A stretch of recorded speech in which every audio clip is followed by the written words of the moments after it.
Hi, I'm Merrick Tomato. And I am the mouth of cream, the dark void, all-encompassing. And welcome back... pointless, kinda. And welcome back to Mindbreakers! Yeah, the show that's just like the mouth of cream, just, we go into it and we hide. Yeah, we go into the mouth of cream and we hide and float around. Last week was disappointing. It was bad. And I knew it was going to be bad, but I wasn't expecting it to be that bad. It was a little worse. But this time we have something a little more interesting. Yep. Today we're starting the Basket Case series, predictably with Basket Case 1.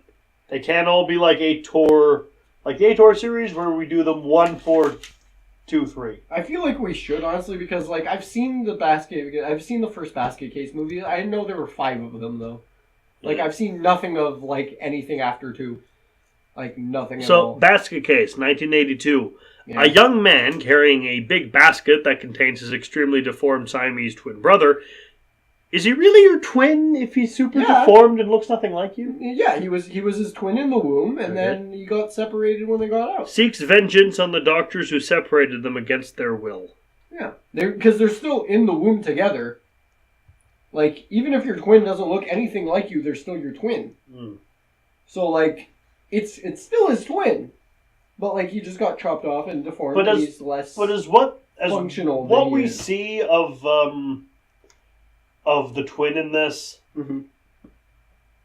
is he a twin or a tumor?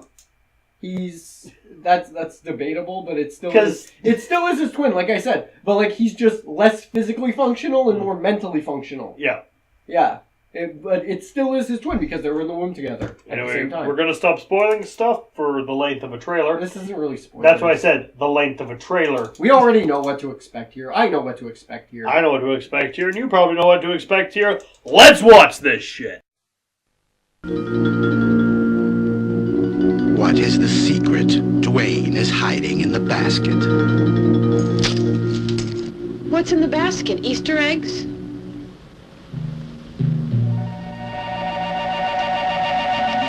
What's in the basket? Clothes. What's in the basket? Nothing.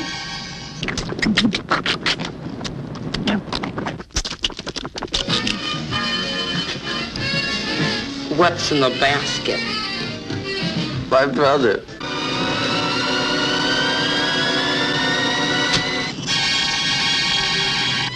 What's in the basket? Open it, if you dare. Basket Case, opening at our theater for you. An analysis film presentation.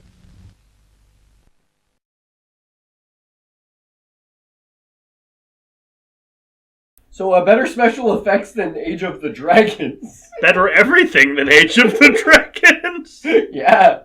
The claymation in this looks real good. It's real claymation. Not that fake claymation they're peddling nowadays. Yeah, none of those fake-ass, blood monkeys running around. Isn't that what all CGI is? Fake claymation.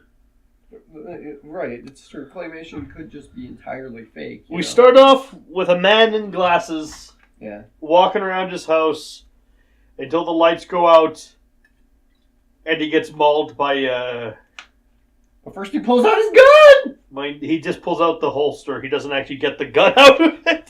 Yeah, but still, he's got a little gun in his drawer, and he pulls it out just in time to die horribly. What is this who was he? He's a doctor. Oh, was he the first doctor, really? Yeah, he was one of the doctors. Oh, okay. How'd he get off the hook? Because usually he's just in the basket. So how'd he get out of it before this? Or was this before the lock?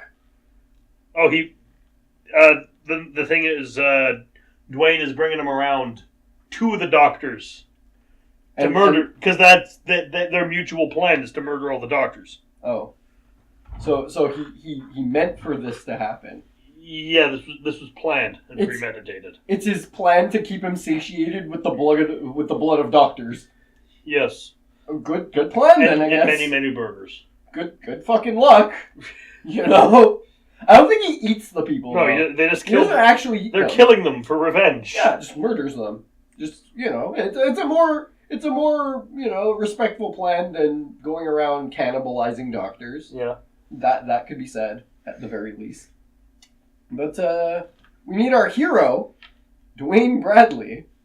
Walking through the mean streets of New The York. streets of New York. And of course, we're not seeing fun New York, we're seeing sex shops and strip teases and peep shows. The bad part of town, New York, with the dope peddlers walking up to you, harassing you, walking next to you, really, like telling you about their entire stock of fucking angel dust.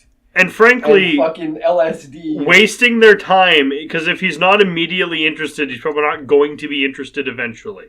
Seriously, like he's just nonchalantly walking around, just minding his own, and yet this fucking peddling dude will not stop accosting him. Yeah, just like not letting him like get a block away from him, so he might turn around and buy something. He just hey man, I got this. I got Coke, Pepsi, purple stuff. Sunny D, get your mama and daddy out of the house. You look like a snake. Yes. What?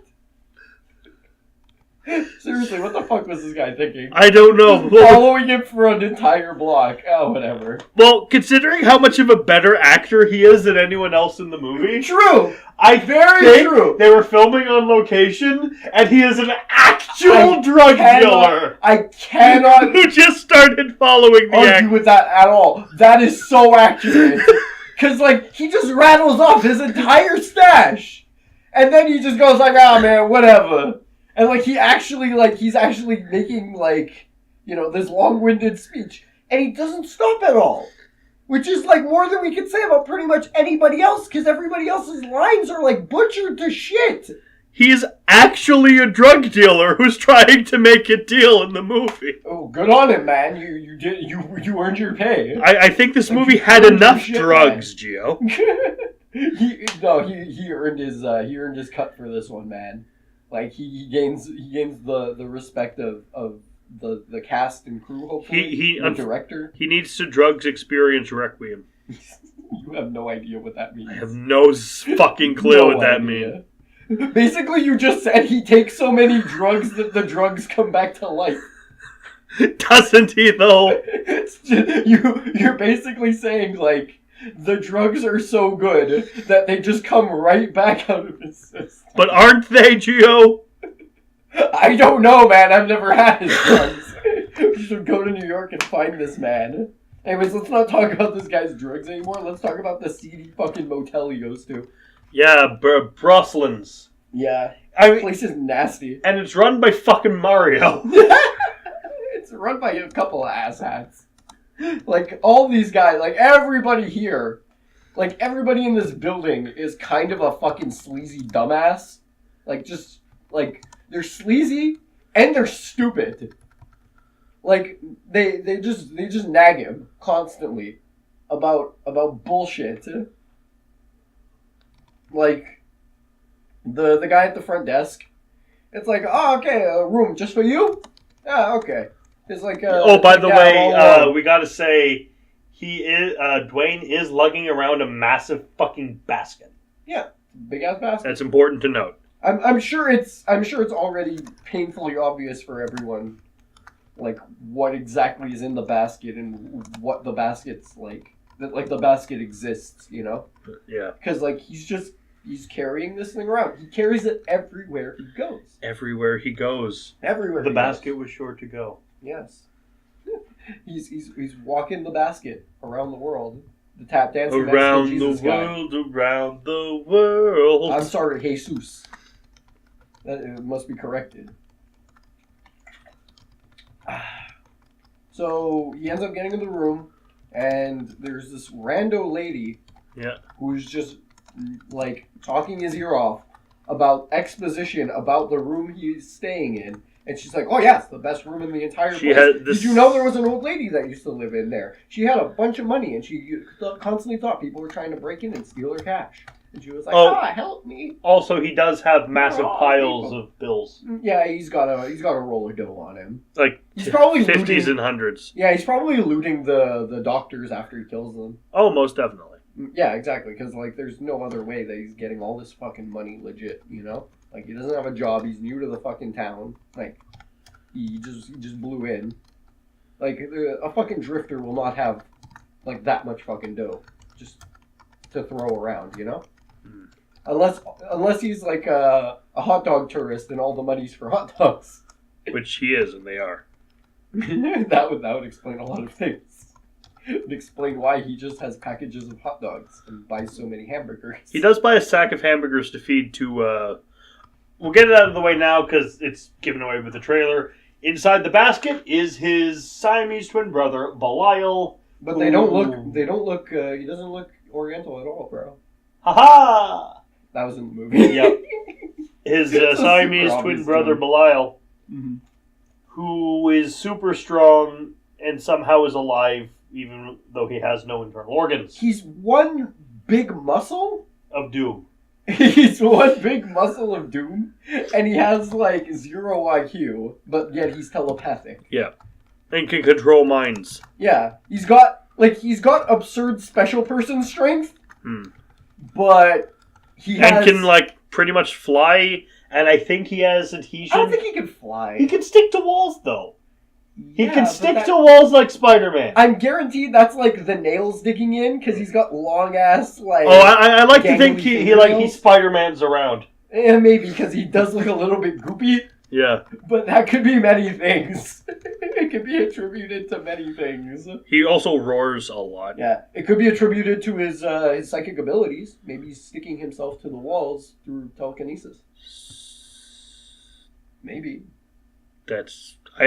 Well, Gio, It's so stupid it has to be real. considering it's the dumbest possible solution, is probably the solution. It's so stupid it must be true. Basically. It has to be the solution. It's Arkham's Razor, man. So as opposed to answer. as opposed to Occam's razor, well, Occam's Whatever, you know Occam's what I razor. mean. No, give me a second here. As opposed to Occam's razor, which is the simplest solution, must be the true one. Arkham's razor is the dumbest solution, must be the true one, which is why people keep breaking out of Arkham. Well, there you go. Because the whole place of fucking Arkham is just so fucking crazy. People have to get out. It would explain the case for the Joker. You know what we should do? Mm-hmm. We should totally have the intern interview the fucking Joker. Oh, That's yeah. a great idea. Yeah, that's a good plan. I'm on board with this. Guys, what do you guys think of the new girl, Quinzel? She's probably... Oops! Oops, all berries. Go ahead and do it, Ishmael. The girls are watching. Belial, come on, Belial, girls are watching. Come on, Belial, you know all these hamburgers. Girls are watching. So he goes... He putters around the city a bit. Mm-hmm. And he goes to a doctor where he meets a cute receptionist. Yeah, she's good. And a woman screaming about medicine allergies. Yeah, which tell the good people about her IMDb. Oh, her she has as her notable credits this movie. This is the receptionist, by the way. She has this movie. She has a drive-in something review of this movie. And she has a Cinemassacre review of this movie. And that's it. That's all she gets. I am very ashamed that we don't get to see her in anything else. Because, my God, is she a pretty girl. Yeah, she wasn't bad in this. Yeah. She has a good acting presence, you know. She probably has one of the better, screams. Yeah, well, her and the black prostitute, who is the best actor in the movie. Yeah, she's okay. She's also the only likable character. She's the most likable character. She's the most, like, how could I put it? She's the most, like, she has the most attitude. Yeah. Like, I could give her that. But, that being said, she has, like, a presence and you could really, like, relate to her. She's the most relatable. Indeed. Honestly. Indeed. Yeah. And also she's not just like, she's not looking for like trouble at all. Nope. Like she's not literally snooping around the guy's place like trying to hurt him or anything. Unlike or, like, some of trying the to, characters. Yeah. She's not trying to figure out his big secrets or anything. Like She doesn't care. She is a little bit of a snoop, yeah. Because like she ends up like checking the basket in his room later on. Mhm. But aside from that, like she kind of just like keeps to herself and sort of is just trying to help him, you know? So, Like she's not Dwayne out to presumably harm him. Dwayne meets with the Right. doctor, but we don't get to see that. Yeah. He also asks Sharon, that's the receptionist's Well, we name, do see out on a date. see the scar on his side at that point. It's a nasty looking Eventually, scar. Belial does flat out murder the doctor. Yeah, the thing's name is Belial. But Whatever. before that happens, the doctor this doctor Needleman calls the other Dr. Needleman. calls the other doctor Cutter. Mm-hmm. That's a fitting name, seeing as what ends up happening to her. Ha. Then he leaves Belial in the room with the TV Mm-hmm. that Belial promptly destroys accidentally by ripping off the handle. His own damn fault, really. Dwayne goes on a date with Sharon and is psychically called back as Belial begins to trash the apartment. Yeah. It's the whole place just gets like ruined because he's all alone in the room. Yeah. Decides to break everything because he's a little cunt. Yeah, because his brother just kind of left him there, and he doesn't know how to handle his emotions on his own, so he just goes AWOL and wrecks everything. And people assume there was either a break-in or Dwayne was doing it himself. But when they opened the door and found Dwayne was not there, they realized it couldn't possibly have been Dwayne. Yeah, and then some other fucker that went into the room and everything sees the stash of money, steals it. And he's tries to steal from the basket, then gets murdered. He doesn't take it when everybody's in the room. At least that's a smart move on his part. Instead, he goes back though, like a genius. Yeah. Picks the lock. Yep. Gets his ass killed. Oh yeah, big time killed. And everybody's just like, oh, we don't know what the hell happened. Nobody went in there. Nobody came out. You know, it was just he went in there and he died. Like, who could have possibly killed him? Like, they don't know.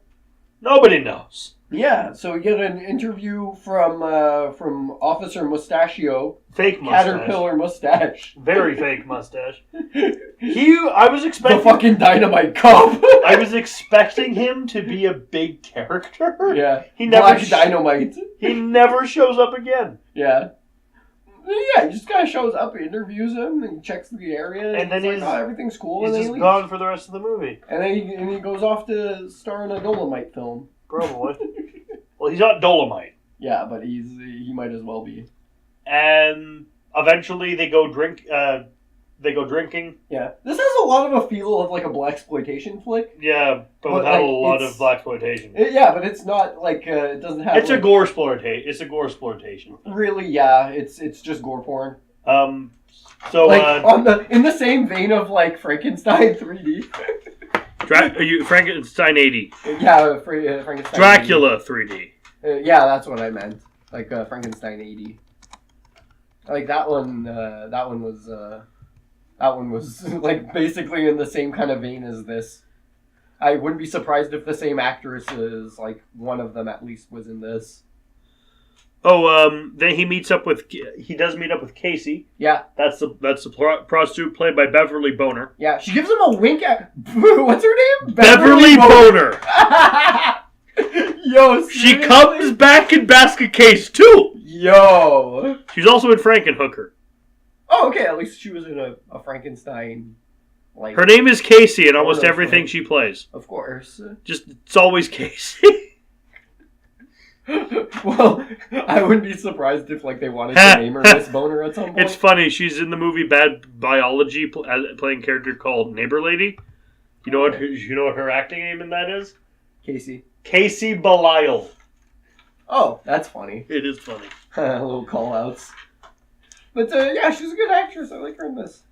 She did a really good job. But like I don't know. She's just there basically to like go out on, the little Yeah. bar thing. She's there mainly to get exposition out of him. We get the whole backstory of Dwayne and Belial's mother died giving birth to them. Yeah, and his dad was an asshole. I mean, I understand wanting the weird Understandably Belial thing so, cut correct. off.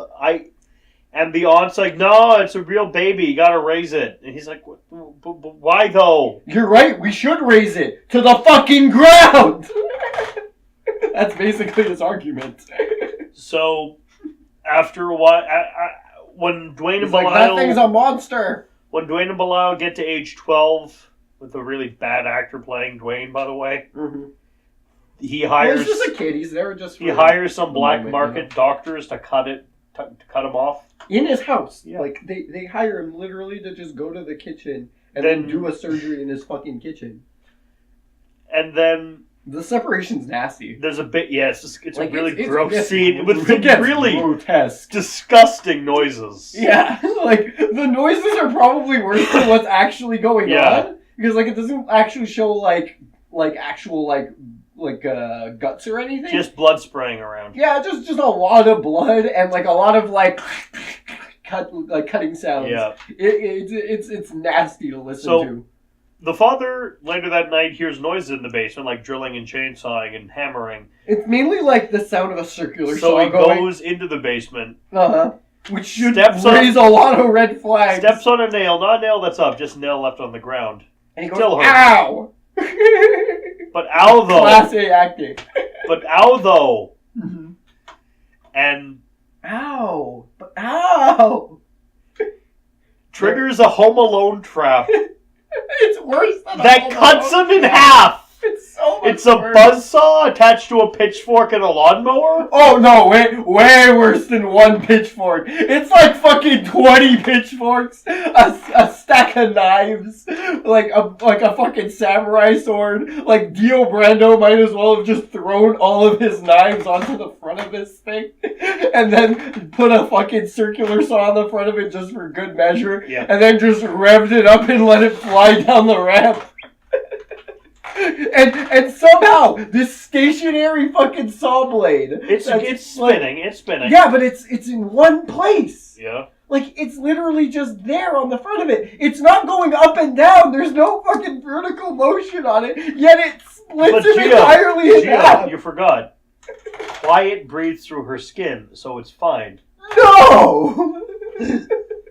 Like I can understand if it pushed him into the wall and stapled him there, you know? Yeah. Like a stake gun, like a nail gun, jammed Or him I into get the if wall. they turned the blade on its side and it cut him that in half that way. Yeah. That would make make some more sense. sense also. But, I mean, it's worth it. He's got enough fucking pitchforks over there to fuel an angry mob, yet the blade cuts him in half. But, for me, it's worth it just to see the shot of one leg. Oh, it's a good shot. Falling the other way. The other leg shot. is supporting the weight. Yeah, that's why I can't hate on it. It just makes no sense. And that's why I like it. That's the way I like it. You see, if if Age of Dragons was this bad, I could forgive it. Because at least it would be trying to be fun. It's trying to have the kids fun. are raised by the aunt. Oh, Belial survives. We find him in a trash bag. Of course. The kids are raised by the aunt until she dies, and they go on their quest of vengeance. Yeah, she tries to feed Belial the Bible. Not literally feed him the Bible, but teach him about the lessons of the Bible, and he pretty much learns he's God, I guess. I am God. like your cat would. I guess. The next scene, Casey's trying to go to bed, but after she brings Dwayne, who can't take his liquor as well as she can, to his room. Yeah, and they have the whole... Belial goes in to sexually Drag assault her, and she wakes up, sees him, and screams. I feel like he was in her room the whole time. Yeah. It's never outright shown that he got into a room beforehand, but I'm assuming he was in there the whole fucking time because he wasn't in the basket. So he probably just got out of there when they got in. But what's in the basket though? that question gets asked a lot. And, like, when she asks him in the bar, he straight up goes, "It's my brother." They have a big laugh about it. Because they're drunk. Yucking it up the fucking mongs. And it's like, "Oh, he's your conjoined twin, huh? He's your Siamese twin." "Yeah, well, You don't even look Oriental. So what is he, a midget?" It's like, "No, he's just deformed."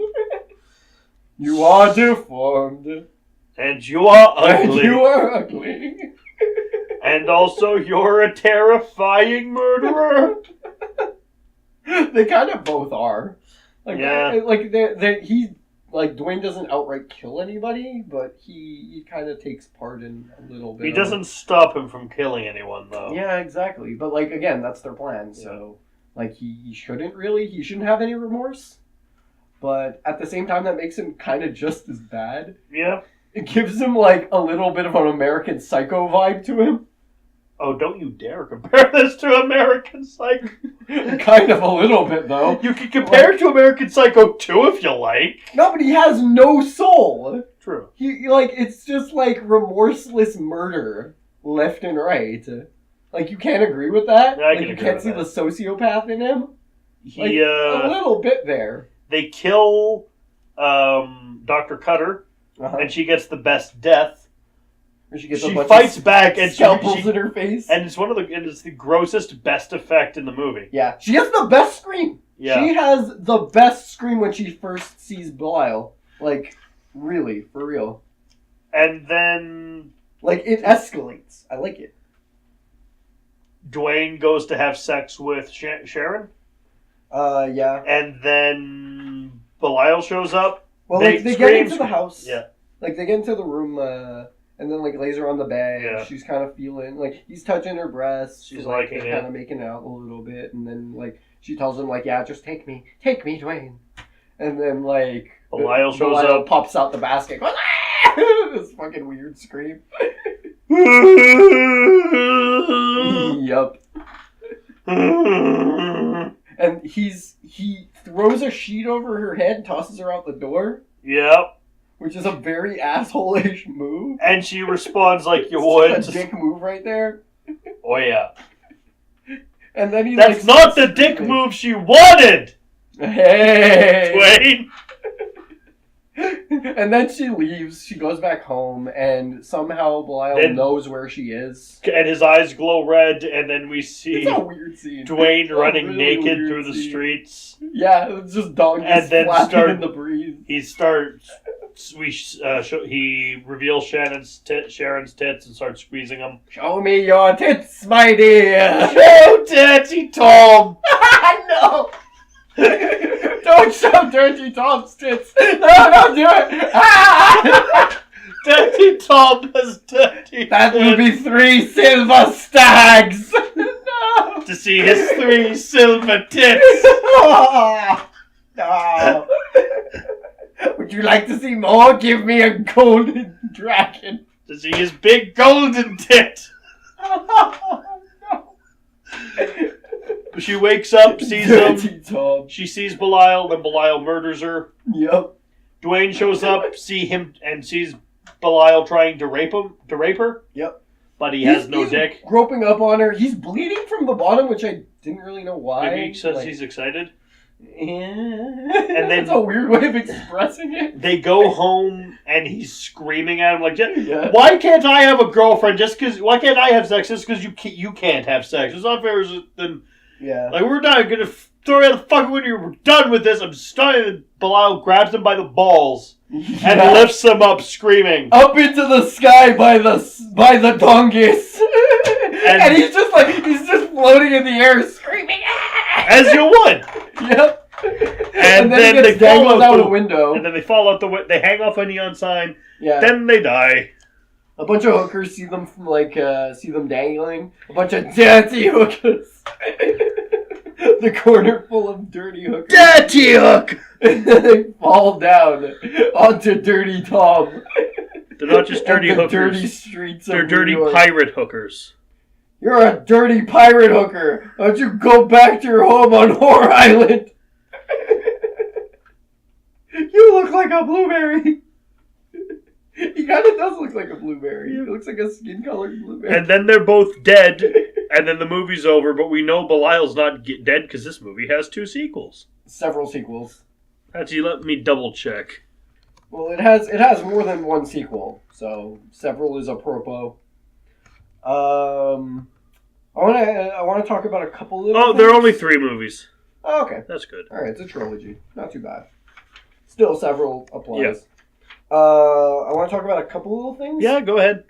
Claymation. What do you think about it? Not the best, but not the worst. In all honesty, like compared to like the other special effects we've seen, like is serviceable? Yeah.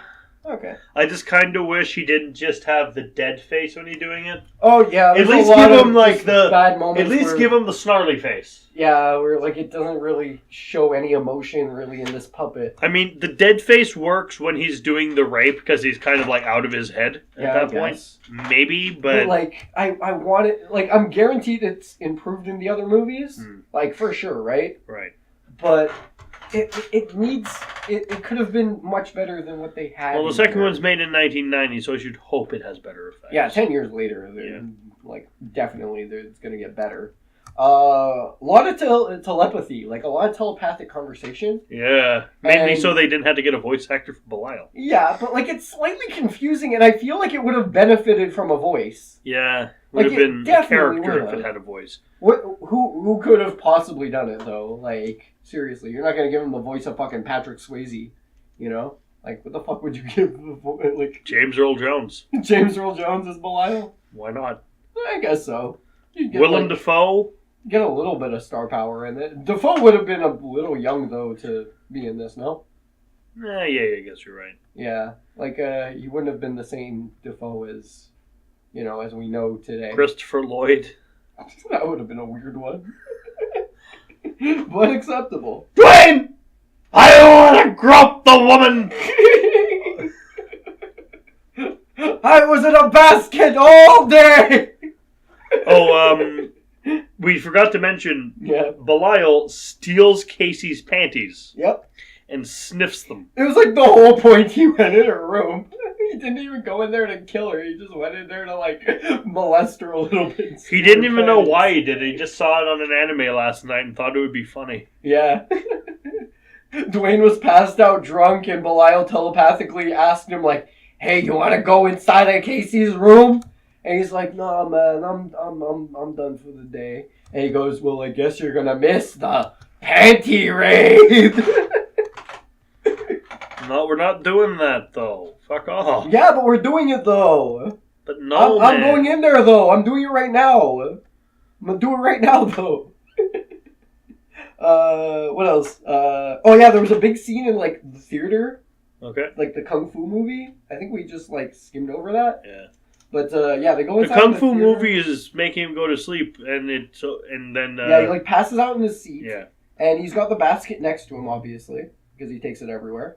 There was some fucking tank toppy dingus guy in the corner of the theater, and he sees that the basket's like unattended and it's got the lock on it, and he's like, okay, I'm gonna take this basket, I'm gonna bring it into the bathroom, smashes the lock off of it with his foot. Because why the fuck would you put a metal lock in a wicker basket? Right, but Dwayne's probably a fucking genius, so because like what else are you gonna do?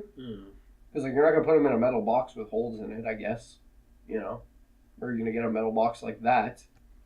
But it would actually, I feel like, raise more suspicion if it was a metal box and he was just carrying it around with him everywhere. I guess maybe it would cause a lot more like of a sort of stir. Yeah, it's less suspicious with just a wicker basket, and easier for him to breathe. I guess, and he could probably see through it too. You don't want it to breathe, though. Right. I would have fucking strangled it to death. It has no neck. It has no neck. I would have shot it. Yeah, fair enough.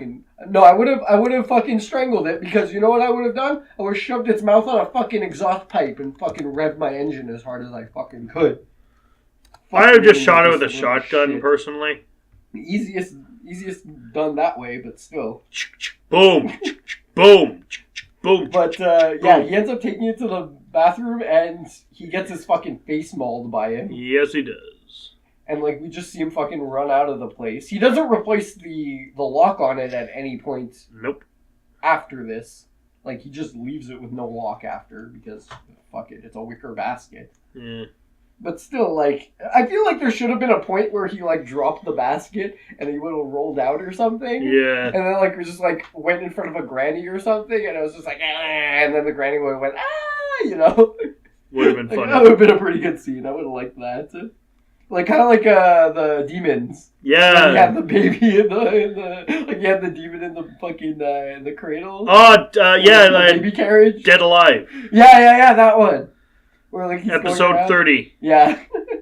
Where he's going around with that and all the moms and Are trying to look in, but he's like, oh no! You can't see my baby. Yeah. He's the demon baby. You don't want to see the demon baby. No. There was an annoying girl in the doctor's office in the first part. And she constantly complains about her fucking meds getting mixed. Also, they're the two nightmarish twins.